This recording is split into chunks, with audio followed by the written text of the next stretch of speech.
আসসালামু আলাইকুম। দেশে বিদেশে আমার ফেসবুকের ফ্রেন্ড ফলোয়ার ভাই বন্ধু আসা অবশ্যই আপনারা দেখরা আমার ভাইয়ে আলু কিছু আসলে তুলছই না, আর দেখরা আপনারা যে আলুগুলা ধরছে ও যে আলু আসলে অনেক কষ্টর পরে এই আলুগুলা পাইছেন ভাইয়ে, বুঝছেন নানি? এই আলু আসলে অনেক কষ্ট করা লাগে, তবে এই আলুগুলা খুব মজা হইব, বুঝছেন নানি? আর ক্ষেতগুলো আরও ভালো হইল না, বুঝছেন নি? ফিরাকু আমরা ইনো পানিটা নামতে একটু সময় গেছে কি, আর অনেক মেহনত করা লাগে এই ক্ষেতগুলা।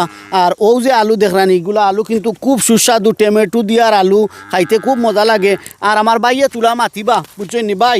এরে তুলা মাতকা চাইন কিলান ফলন হয়েছে ভাই, কিছু ভালো হয়েছে নিতে? আলহামদুলিল্লাহ ভালো হয়েছে, ভালো হয়েছে। পরিশ্রম তো বহুত বেশি করছেন লাভ নেই, আসলে প্রচুর পরিশ্রম। ভাই নাম কিতা? জামাল আহমদ। আমার ভাইয়ের নাম আসলে জামাল আহমদ। ভাই লাগি একটু দোয়া করবা অবশ্যই।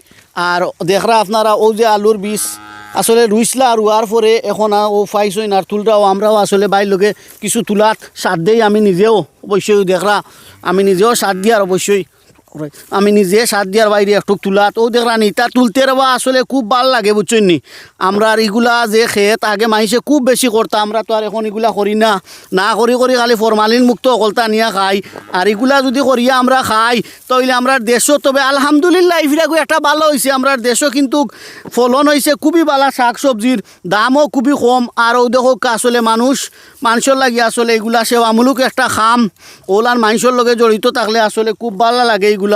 আর আমরা ফিরাকু এই দেশের প্রকৃতি তরকারি এবং শাক সবজি কিন্তু খুবই বেশি দাম কমছে অবশ্যই। যাক এগুলো অনেকে পরিশ্রম করায়, আমি ওখানেও আহ্বান জানাইমু আপনারা অবশ্যই আপনারা নিজে যার যে জায়গা জমিনগুলো আছে অবশ্যই এই জায়গা জমিনগুলাতে ওরকম আসলে শাক সবজি রুইয়া আপনারা ফলন করবা, ফলন করিয়া খাইবা, দেখবা এগুলা অত্যন্ত কিন্তু পালা এবং খুবই আসলে মজাদার হয়, ফরমালিন মুক্ত আসলে এইগুলা যে খানি এবং পিওর আসলে। আরও দেখরা আপনারা যে শ্যামল আসলে বাংলাদেশ যে প্রকৃতিময় একটা দেশ, অত্যন্ত সুন্দর।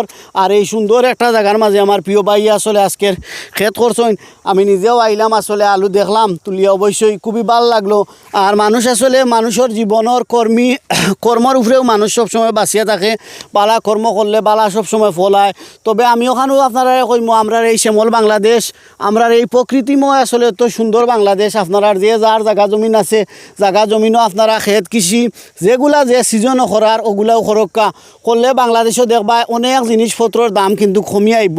ইফিরাকু আসলে লাস্ট মুহূর্তে পর্যন্ত সবজির দাম অনেক কমছে, আমরা অনেকে আসলে সস্তাভাবে শাক সবজি এখনও কিনে আনিয়া খাইতাম পারি। আর এর কারণটা হইলো আমরা আসলে কিছু জিনিস বুঝতাম পারছি যে আমরা জিনিস যদি নিজেরা রোপণ করি আর নিজে এইগুলা রোপণ করার পরে এভেলেবল হয় তাহলে জিনিসপত্রের দামগুলা কমে।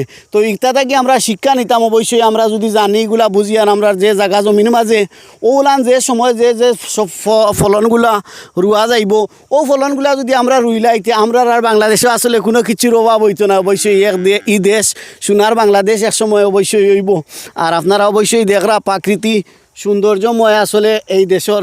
আর আজকের প্রায় এই যে আর ভিডিওটা করলাম অবশ্যই আজকের যে ব্লগ যদি আপনারা অবশ্যই ভালো লাগে তাহলে লাইক কমেন্ট শেয়ার করে দিবা। আর আজকের ব্লগ অনুশেষ করিলাম, আপনারা ভালো থাকুক, দেখো আবার পরবর্তী কোনো ব্লগ ওকে। আল্লাহ হাফিজ, আসসালামু আলাইকুম।